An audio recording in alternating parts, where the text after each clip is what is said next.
Welcome back, this is family briefing number 29. We are back with the video version, helped out this time with my lovely man behind the camera, Tony, and we're going to be bringing you the 10 best news stories from the early years this month.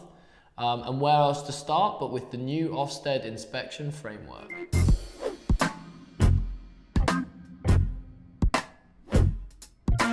First story, this month Ofsted have released their brand new inspection framework after receiving 15,000 responses to their consultation. The main changes from the early draft framework that came out a few months ago is that the quality of education outcome is going to be excluded from breakfast, after schools and holiday clubs.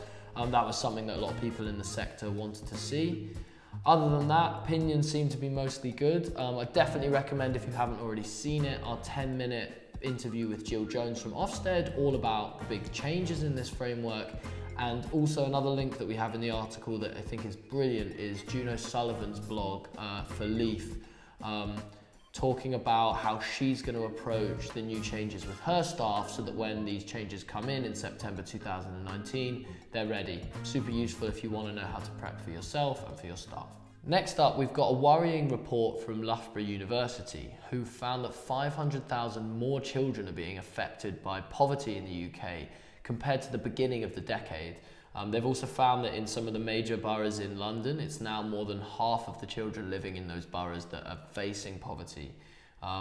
End Child Poverty, who are a coalition of charities, have called on the government to make a number of changes to once again link benefits with inflation, to end the limits on child allowances and tax credits, and also to reverse some of the devastating cuts that we've found under austerity to the children's services throughout the UK.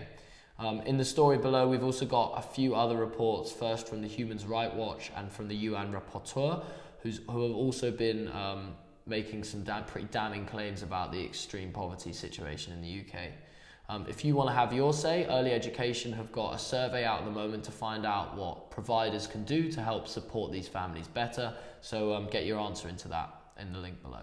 Story number 3 is some research out of Oxford University early on this month, who found out that well-trained staff have the biggest impact on the quality of care in the UK and can even make up for lower staff-to-child ratios. Thought this was just an interesting and fairly positive report about the kind of power that really well-trained staff can have on the care of children and the impact of the care that we provide. Story number 4 is a collection of some really interesting free events that we found out about this month. We know that CPD and training can be expensive in the early years, and we thought that these were some great opportunities to get some free training. The first is actually our own session, which we're going to be hosting in Manchester at the Childcare Expo. You can find out more details about that below, but we'll be hosting talks from Dr. Sue Allingham and from the Early Years Alliance about next steps and play and the role it has in the early years. Free to family customers and non-fast family customers alike, so you can find out more information about that below.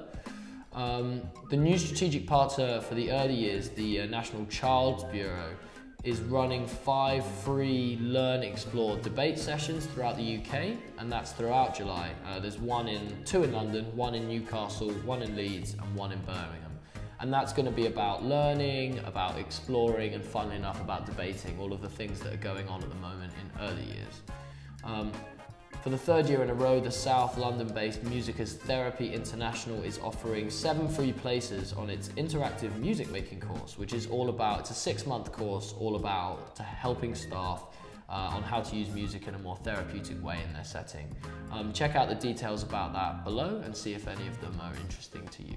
Story number 5, this is where we normally talk about the interesting child development stories that have come out this month, and this month's no different.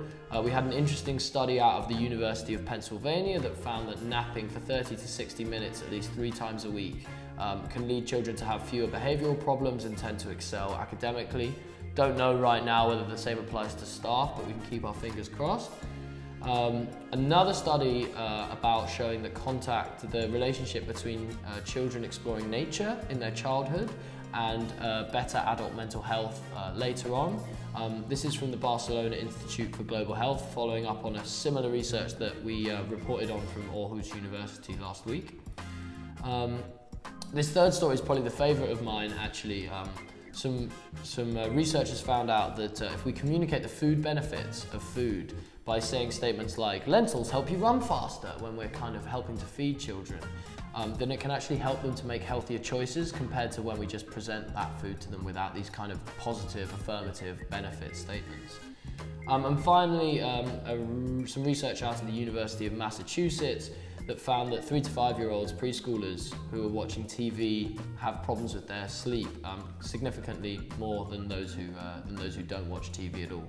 So just another interesting study about the links and the relationship between TV and the early years. Story number 6, we called this one Success with Speech in Stoke, which isn't as easy to say as it might sound.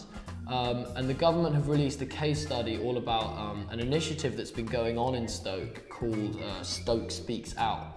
And it's been like a cross-community initiative involving training practitioners, screening for healthcare professionals, all about trying to improve the rate of delayed language in 3-year-olds in Stoke-on-Trent they had a big problem with it back in 2004, and they've had some great gains. I thought this was a really interesting report into just what happens when we can kind of involve the whole community in an initiative. This month the government also released an interesting case study similarly on children's services in Hertfordshire and a reform that they did there based on safeguarding for children and for children in particular who have alcohol dependent parents. Another interesting insight into how we can do better about safeguarding the children in our care. Story number 7, this is a story from north of the border up in Scotland where the government are falling a little short in their pledge to try and build 750 nurseries that they need to expand the funded childcare in the country. The 1,140 hours plan is due to come in at the start of 2020, and they want to try and build 750 nurseries or expand existing nurseries by the end of 2021. Found out this week that currently they've only built or expanded 97, which means that at current rate, looks like they're going to fall around 500 nurseries short of their target. Story number 8, this is the business bit. The big movers and shakers in terms of nursery acquisitions and expansions this month. Only a few big stories here. The ICP Nursery Group have acquired 2 new settings in Essex, bringing them to 31. Tops Day Nurseries have acquired their 30th setting, and Bright Minds Daycare, happy family users, are opening their 2nd setting with a really cool dedicated performing space. There was an interesting article about that in Nursery World. Go and take a look. We're trying a new thing this month where we're posting some of our favourite opinion pieces and articles that we've read from around the World Wide Web. This month, we have got about 5 stories here, but the 2 in particular that I would point out, I really love David Kahn's piece in the TES about how saying you're okay is the worst thing you can say to an upset child and giving you some kind of strategies for better ways to deal with that situation. Also, tooting our own trumpet a little bit, we had a great interview with nursery owner and manager Rupam Carroll, who talked about how she finds time to get things done and focus on her staff in her busy life as a nursery manager and owner. But as I said, lots of interesting stuff on there about phonics, behaviour. Give it a read. Last but not least, we're wrapping up the stories with our In Other News section. The New Men in Early Years website has been launched, so if you're a male early years practitioner, head online. They're looking for case studies. We've got another great springtime activity from the big man Alistair Bryce Clegg. This time it's all about exploratory springtime jelly, looks super fun. The Book Trust have launched the shortlist for their first ever Storytime Book Prize for picture books for under 5s. See if any of your favourites made the list. And then we had a beautiful Montessori garden that won gold medal at the RHS Chelsea Flower Show. It was celebrating 100 years since Maria Montessori came to our shores. Definitely take a look at that. That's it for now. In the meantime, check us out on social media. Go visit our blog to keep up to date with everything that's going on in the early years world. If you have any feedback, we want to keep making these videos better, so just send us an email and let us know what we can do to improve. Look forward to seeing you next time.